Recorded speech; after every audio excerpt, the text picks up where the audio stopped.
So, did we all get our submissions to the Green Paper in on time on Tuesday?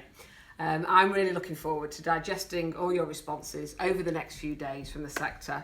I'm really confident we're going to see some really robust challenges in there, but also some great solutions put forward. So meeting the deadline was one thing, and having a couple of days breather from it, but what now? And for me, the really interesting time does start now.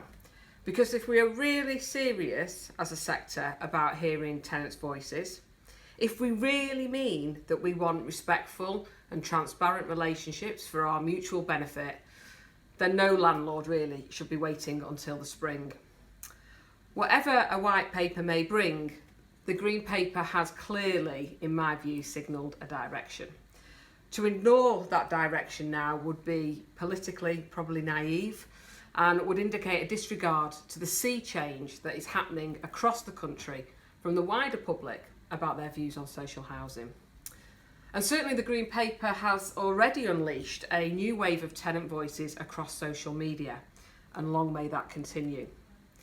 Every day I follow new tenants or see new tenant platforms on Twitter in particular. And even if they are just a small microcosm or front runner of how the world has changed, then as landlords we all need to grasp this fact.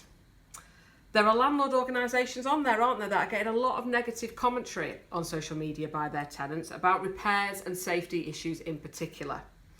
Tenants and staff too are turning to sites like Trustpilot and Indeed to leave blisteringly honest reviews and comments. Now, you and I both know there will be always more sides to these complaints and these stories and another side to hear.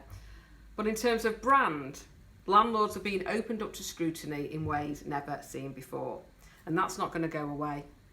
We are now in a world of public accountability in real time, and we've got to make sure that senior managers and boards understand this change, because I do worry that there still seems to be a gulf between what is heard in the boardroom as fact against what is known or said in reality on social media or out there on estates or in community forums.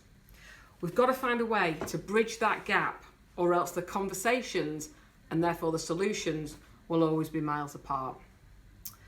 We now have a Green Paper that is expecting to see and to be implemented the ways for tenants' voices to be heard across your organisations.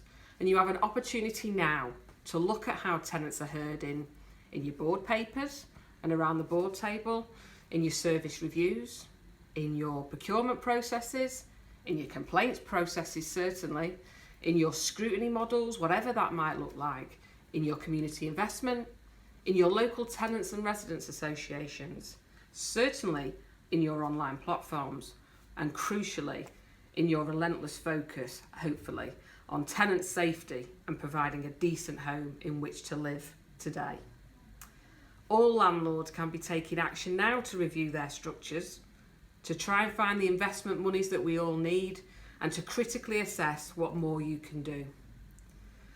So today we can choose to be a sector that puts our kind of fingers in our ears, holds our breath and just hopes this all blows over and goes away. Or you can choose to be a landlord that recognises that the world has changed, that it needed to change, and that together with your tenants you're going to make that change happen, whatever the spring and the white paper may bring. I just urge us all to not be a sector that allows our path and our values, or just simply come on, how we listen to people and how we respect people, to be told to us again. Let's really seize it, let's really create it for ourselves now, our future, by being brave, really brave, about truly hearing the voice of tenants again. Thank you.